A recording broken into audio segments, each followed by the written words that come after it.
Shift wise आंकलन। आप ये मत सोचना कि कट ऑफ की वीडियो कट ऑफ बाद में बताएंगी व्यूज के लिए, ऐसा कुछ नहीं है, वो बाद में आना स्वाभाविक है क्योंकि एक स्टेप है, ये स्टेप सारे फॉलो करने हैं। सबसे पहला है शिफ्ट वाइज आंकलन। कई बार बच्चों का ये है कि कौन सी शिफ्ट टफ थी, क्योंकि नॉर्मलाइजेशन का बहुत बड़ा रोल इसमें होने वाला है।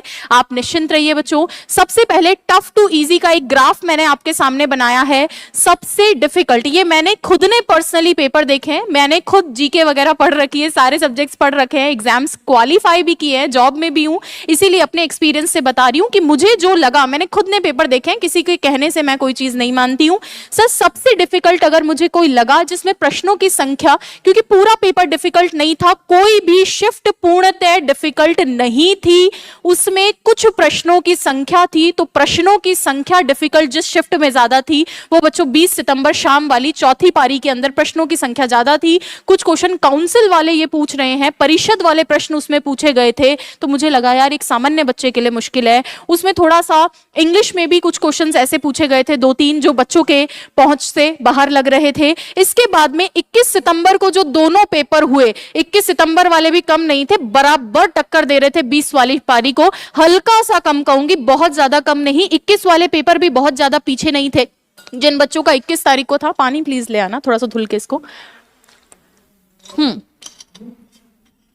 21 वाले भी बहुत ज्यादा पीछे नहीं थे पेपर, जो 21 को दिए हैं, मैं उनकी पीड़ा समझ सकती हूँ। सुबह में शाम में लगभग बराबर सा लेवल था, लेकिन इससे बहुत ज्यादा कम नहीं था, उससे हल्का सा स्तर कम हुआ। 19 और 20 सितंबर वाले, 19 की शाम वाले और 20 की सुबह वाले बच्चों का भी लगभग स्थिति एक समान ही था, इनसे तुलनात्मक रूप से कम था। 19 की सुबह वाला पेपर इंग्लिश का बहुत इजी लगा मुझे, 21 की सुबह वाला भी इंग्लिश का मुझे बहुत ज्यादा ऐसा नहीं लगा कि हाई फाई पेपर था, इजी पेपर था, डुएबल पेपर था, किया जा सकता था। नेक्स्ट अगर मैं बात करूं सबसे सोरा मोरा पेपर, हो सकता है 19 सितंबर वाले मुझसे नाराज हो जाए, ऐसा कुछ नहीं है बच्चों। 19 सितंबर वाले बच्चों मॉर्निंग का जो आपका पहला पेपर था, पहली पारी का, वो सबसे तुलनात्मक रूप से उसमें डिफिकल्ट प्रश्नों की संख्या कम थी। उसका एकमात्र कारण यह भी था, बोर्ड नहीं चाहता था कि बच्चों को जो है अचानक से शॉक लगे, उनको लगे कि 4th ग्रेड का पेपर देने आ रहे हैं। और सबसे बड़ी गलती यह हुई कि पहली पारी वालों ने बाहर आके अपने हंसी वाले चेहरे दिखा दिए, बच्चे शांत हो गए, और फिर धीरे धीरे बोर्ड ने अपने पन्ने पलटे, और पन्ने पलटने पे पता चला कि अभी तो गेम में ट्विस्ट है। पहली पारी को देखकर लोगों ने अक्सर ने सोच लिया था। तो ये तो था टफनेस का लेवल। इसमें हो सकता है आपको अलग लग सकता है, पेपर का लेवल इंडिविजुअल की चॉइस होती है, किसी को कुछ डिफिकल्ट लगता है, किसी को कुछ डिफिकल्ट लगता है, लेकिन मैंने अपनी चॉइस से बताया है, तो इसको आप ये मान के चलिए मेरे अनुमान के अनुसार ये था। इसके बाद में सेकंड पारी पे अगर मैं चलूं तो विषयवार आकलन भी मैंने किया है। किसी भी चीज को ऐसे ही अननेसेसरी नहीं कहना चाहिए। विषयवार आकलन एक एक सब्जेक्ट का मैंने निकाल कर देखा है, और जो एग्जाम देकर आए हैं उनसे, और जो एग्जाम के लिए पढ़ा रहे थे उनसे, और जो सिलेक्टेड है उनसे, सभी से मैंने विषयवार आकलन करवाया है। उसमें सबसे पहले मैथ्स की बात करें, मैथ्स तो बाबा रे बाबा, बच्चों का जो बस जीव नहीं निकला पेपर देखकर मैथ्स का, वरना जिस हिसाब से स्थिति बता रहे हैं मैथ्स में तो हालत बहुत बुरी हो रही है बच्चों। सर मैथ्स के अंदर 15 प्रश्न थे प्रत्येक पारी में। कोई भी बच्चा ऐसा नहीं कह सकता, कोई एसएससी जो पढ़ने वाले बच्चे हैं जो घूम घूम के 90-100 का गीत गा रहे हैं कि भैया हमारे 90-100 सही हैं, उन बच्चों की अगर मैं बात करूं, उन्होंने लगभग ऑन एन एवरेज 100 से 115 अटेम्प्ट किए होंगे, सिर्फ 100 से 115 अटेम्प्ट किए होंगे उन्होंने, और उसमें से उनके करेक्ट बैठे होंगे 77 से 87 के बीच में। कोई और धुआंधार परफॉर्मर है तो मुश्किल से मान लो 92 के आसपास पहुंचा होगा, 92 प्लस माइनस मान लो 92 धुआंधार परफॉर्मर की बात करी। उसका कारण है कि 100% एक्यूरेसी नहीं हो सकती है, हम कोई भगवान नहीं है। कोई तुम्हें बोल रहा है कि मैं तो 112 अटेम्प्ट करके आया, तो 112 तुम खुद सोचो 112 सही हो सकते हैं क्या? मान लो 112 वो करके भी आया, तो उसमें से गलत होना 10% तय है बच्चों, क्योंकि 10% नेगेटिव का रूल समझ लो तुम, जैसे अपन लोगों ने रूल पढ़े हैं ना इंग्लिश में, वैसे ही नेगेटिव का रूल होता है, और वो नेगेटिव होने ही है, उसमें कुछ भी नहीं है बच्चों, कुछ भी नहीं है। नेगेटिव 10-15 गलत होना और उनकी वजह से 5 अपने प्रश्न चले जाना, ये स्वाभाविक है। तो अटेम्प्ट करने के 20 प्रश्न घेरे में रहते हैं, क्योंकि कुछ तो हट चुके हैं, गलत हो गए, और उनके एवज में जब नेगेटिव का नंबर कटेगा तो वो और मिला ले। तो वास्तविक बात यह है कि ये जो 100-115 वाले बच्चे हैं, ये सब आ चुके हैं 90 के आसपास आ गए होंगे। 90 मेरा एक एवरेज नंबर बता रही हूँ, हो सकता है कोई 85 चला गया हो सकता है कोई 92-93 भी गया हो, लेकिन 90 पे आके ये रुक गए। लेकिन ये बच्चे कौन थे? धुआंधार बच्चे। धुआंधार बच्चे रहेंगे क्या 4th ग्रेड में? आप बताओ, एक ऑन एन एवरेज धुआंधार बच्चा 4th ग्रेड में रहेगा क्या? क्यों नहीं रह पाएगा फोर्थ ग्रेड में मैम ये धुआंधार बच्चा? क्योंकि धुआंधार बच्चा इंतजार कर रहा है उसकी ज्वाइनिंग का दूसरी परीक्षाओं में। बच्चों कट ऑफ कम ही रहेगी, उसका एकमात्र कारण है कि वो धुआंधार बच्चा जो इतने नंबर ले आया है 90 तक भी, उसको यहाँ तो रहना नहीं है, वो क्यों तुम्हारी सीट खाएगा, और उसको खाने भी नहीं देंगे। आलोक राज जी का स्पष्ट कर दिया है उन्होंने कि इसका रिजल्ट लेट आएगा, और कब आएगा उस पर भी चर्चा करेंगे। सर पटवार भर्ती लगभग आपके जो 3,500 पद हैं, पुलिस भर्ती के जो आपके पद हैं बच्चों लगभग 10,000 के आसपास, जेल प्रहरी के आपके 1000 पद मान लो, वीडियो के 1000 पद मान लो, और कुछ व्यक्ति तो फॉर्म भरकर एलडीसी बन चुके हैं, तो वो तो अब क्या ही देंगे, उनको भी साइड में कर ही दिया है। ग्रेड फर्स्ट, ग्रेड सेकंड और ग्रेड थर्ड इस रीट मेले की धुआं में लगे हुए हैं कई लोग कि भैया हम तो बनेंगे फोर्थ में जाना ही नहीं, हमको तो थर्ड में ही जाना है। तो ये प्लस नॉर्मलाइजेशन, ये नॉर्मलाइजेशन कट ऑफ को आगे नहीं जाने देगा। जो चौथी पारी वाले हैं निश्चिंत रहो, तुम्हारा पेपर बुरा हुआ है, अपने मन में एक तुम्हें शंका लेने की जरूरत नहीं है। 21 वाले बच्चों को शंका लेने की जरूरत नहीं है। इस बार तो ये तय है कि हर एक पारी से बच्चों को लिया जाएगा, तो आपको 1% भी सोचने की जरूरत नहीं है, 1% भी सोचने की जरूरत नहीं है। ठीक है क्या? अब देखेंगे बच्चों, ये बारी हो गई, मैंने सबकी बताई। अब कुछ बच्चे मुझे बार बार लिखकर भेज रहे हैं कि मैम इंग्लिश में 15 में से 15 है, बट आप मेरी बात समझिए, आप चैनल से पढ़े हैं, आपने कई बार हो सकता है 100 डे सीरीज, 15 डे सीरीज, पता नहीं कौन कौन सी सीरीज का हिस्सा बने होंगे, तब जाके 15 में से 15 हुए होंगे। मैं एक एवरेज स्टूडेंट की बात कर रही हूँ जो लगभग अलग अलग जगहों से पढ़े होंगे, टेस्ट भी दिया होगा, सबको ध्यान में रखते हुए अब सुनेंगे मेरी बात ध्यान से। और हो सकता है थोड़ा बहुत ऊपर नीचे हो भी सकता है, क्योंकि दूसरे पेपर्स, दूसरे सब्जेक्ट्स भी हैं।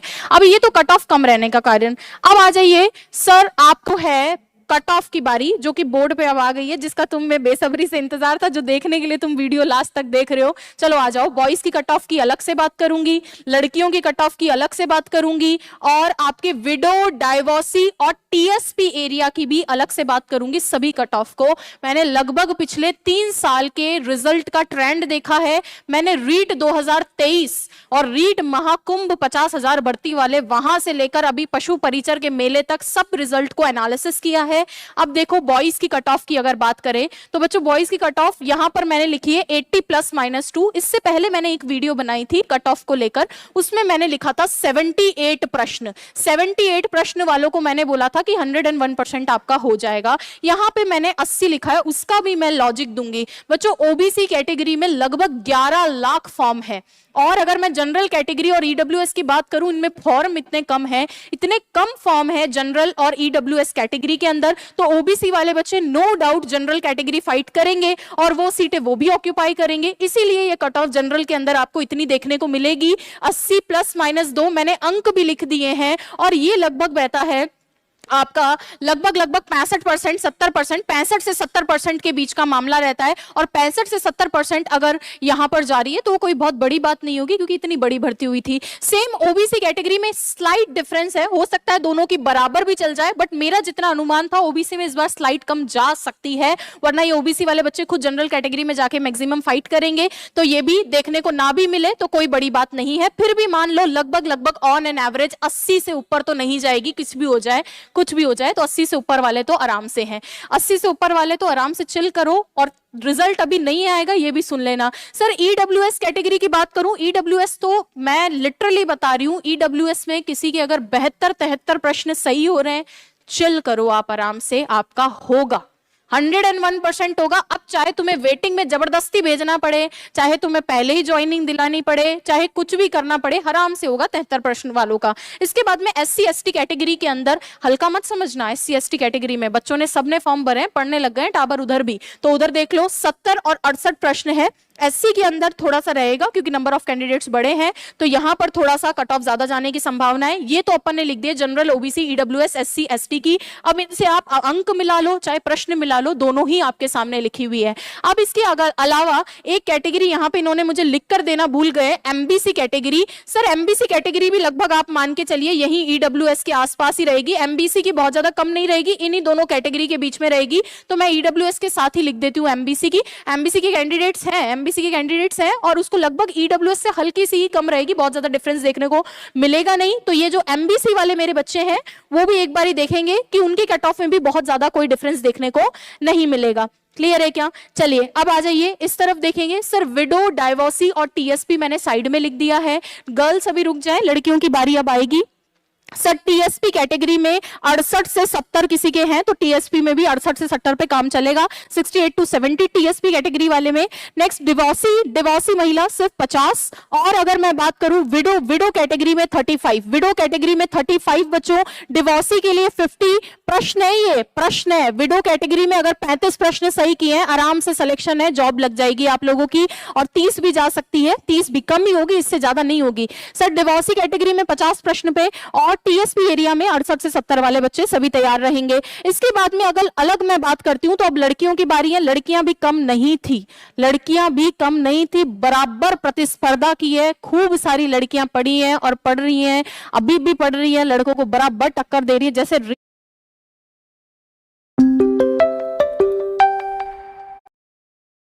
में लड़कियों की कट ऑफ में 1-2 नंबर का डिफरेंस आया था, सेम आपको इस एग्जाम में देखने को मिलेगा।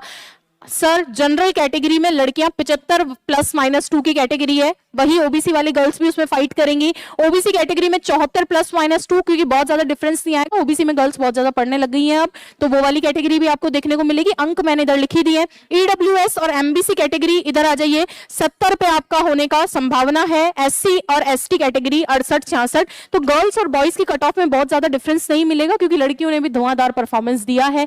क्लियर है क्या? अब ये आपकी गर्ल्स की कट ऑफ थी। इसके बाद में अगर हम बात करें बच्चों रिजल्ट कब आएगा, तो रिजल्ट किसी भी कीमत पर आपका फरवरी मार्च से पहले तो नहीं आएगा।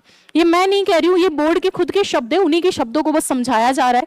कैसे? बोर्ड ने आपको कह दिया कि भैया जबरदस्ती सीटें खाएंगे, पटवार वालों को देंगे ये नवंबर तक रिजल्ट, फिर वीडियो एग्जाम है, वीडियो वालों को भी देंगे, ये पशु परिचर वालों को तो दे ही रहे हैं, आप देख ही रहे हो। इसके अलावा अलग अलग एग्जाम के जो कैंडिडेट्स हैं, लगभग कम से कम 10 से 12 हजार पद तो खाली हो जाएंगे। जो पढ़ने वाली क्रीम है, वो क्रीम बच्चे क्रीम पोस्ट पे चले जाएंगे, और बाकी छोड़ देंगे आप लोगों के लिए। ठीक है क्या? तो किसी भी कीमत पर फरवरी मार्च से पहले तो नहीं आएगा। ये तो खुद चाहते हैं कि मामला अटके, एक आध प्रश्न जो है कोर्ट तक भी जाए, थोड़ा ढीले ओएमआर चेक होगी, फिर धीरे धीरे काम करेंगे ये लोग, बोर्ड भी ढिलाई बरतेगा, और बच्चे भी नहीं चाहेंगे कि बहुत जल्दी रिजल्ट आए। कोई भी नहीं चाहता, ना बच्चे चाहते हैं, ना टीचर चाहते हैं, ना बोर्ड चाहता है। क्यों? क्योंकि ये बिना मतलब के पद जो लूप में फंस